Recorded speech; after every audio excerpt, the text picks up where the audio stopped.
Takže ahoj, já vás vítám u mého dalšího videa. A tady můžete vidět můj stín a dveře, to vám vysvětlím potom. Já jsem teda chtěla udělat vlog z dovolené a toto teda ten vlog je. Omlouvám se za to, že jsem nenatočila cestu v letadle, nenatočila jsem vlastně ani, jak jsme byli na letišti. Na to nebyl vůbec čas a tak jsme teda na pokoji, jsme tady první den. Už jsme se tu trošku seznámili, takže vám ukážu potom pláž a tak, ale teďka jsme na pokoji, takže vám to ukážu.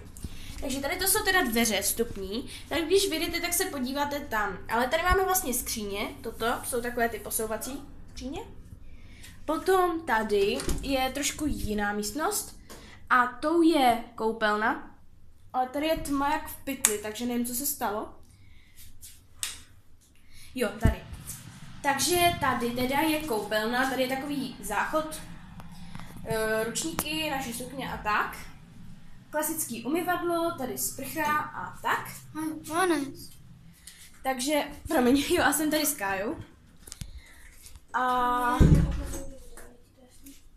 potom se teda, tady, když vejdete sem, tak tady je klimatizace nahoře. Potom tady máme tašky, nějaký, já nevím, co to je. Tady potom je stůl, telka, která je úplně na prd. Tak pokračujeme. Tady je teda telka. Je úplně na prd, protože oni tady mají vlastně německý jazyk nebo německý kanál a tak. Tady bude asi Kája mluvit. A to tu taky tak trošku natáčí. Tady máme obraz, kufry. Tady je teda nějaký posezení menší, lampička.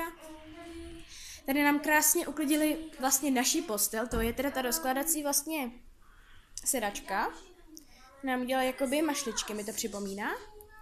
A potom se teda stalo to, že já vám to teda potom řeknu, tady teda spí mamka a s babičkou tu jsme, takže tak, tady mám ještě kufr a to je teda všechno z pokoje.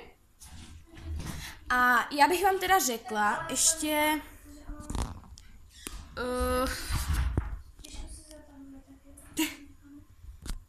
no, takže já vám teda řeknu, oč se jedná. Já jdu teda na balkon, abych měla trošku klid.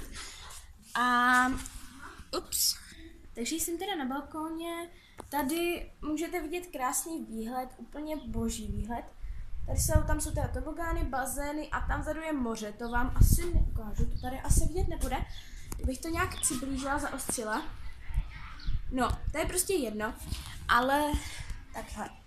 A nám se tady na tomhle pokoji stalo, dneska jsme šli babičce teda pro jednu věc, o té si tu bavit nechci. A stalo se to, že vlastně jsme byli na pokoji a seděli jsme vedle sebe na posteli. A oni nám tady zrovna uklízeli a my jsme měli z ručníku udělané srdíčko na posteli vlastně. No a potom se teda stalo to, že teda to srdíčko, teda o tom se teďka bavit nechci, o tom srdíčku, já jdu teďka dovnitř. A zase vevnitř bylo to trapné, protože tam procházelo spoustu lidí a já jsem tam mluvila sama se sebou do mobilu. Takže se teda stalo to, že my jsme teda seděli tady na téhle posteli vedle sebe a my jsme slyšeli, jak se sám spláchl záchod, sama se zapala sprcha a pak začaly blikat světla. Takže jako tohle nám vysvětlete, co se stalo, protože jo, a šli jsme teda do té koupelny a potom jsme se vrátili a tady toto. Tady můžete vidět to bývalý srdíčko. Ono z toho bylo úplně nádherný srdíčko, z toho ročníku. No, jenže potom to srdíčko prostě bylo úplně rozházený, takže nevím, co se stalo. To bude asi pokračování toho, proč věřím na duchy 3. A nebo proč věřím na duchy 2 spíš, ale tak to je spíš takové to. A to je asi všechno, co bych chtěla říct.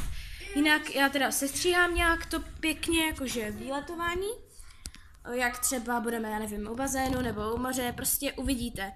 Já jako nemám teďka co říct, jinak teda fakt se omlouvám, že jsem nenatočila to letiště, letadlo a tak, i mě totiž začal trošičku blbnout mobil, takže já jsem to, no jinak já jsem vám ještě neřekla hotel, my jsme v hotelu, já to asi nezaostřím, že? možná, počkat.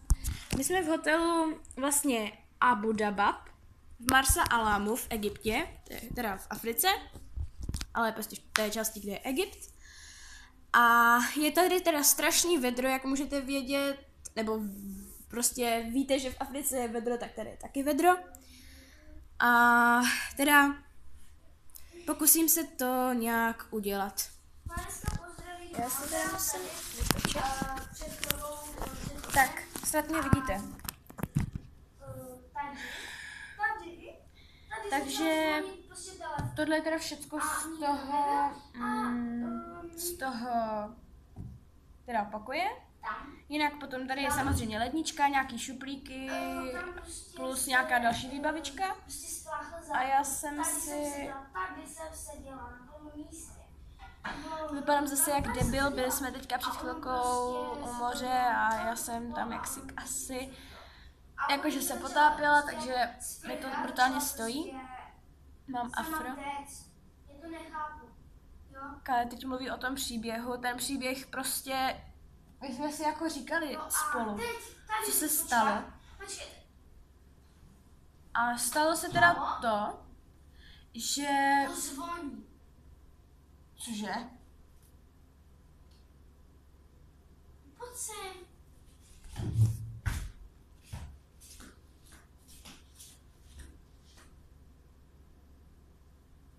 No... Takže máme tu další případ. No prostě se... já už to nechci ukazovat na sebe, to je taky trapný. To zrcadlo to bude lepší. Tam mě neuvidíte. Tady vidíte telefon. No prostě jednoduše, tam ten telefon, jak Kája teďka ukazuje, tak on normálně teďka Kája něco slyšela, ona to zvedla a to tam začal dělat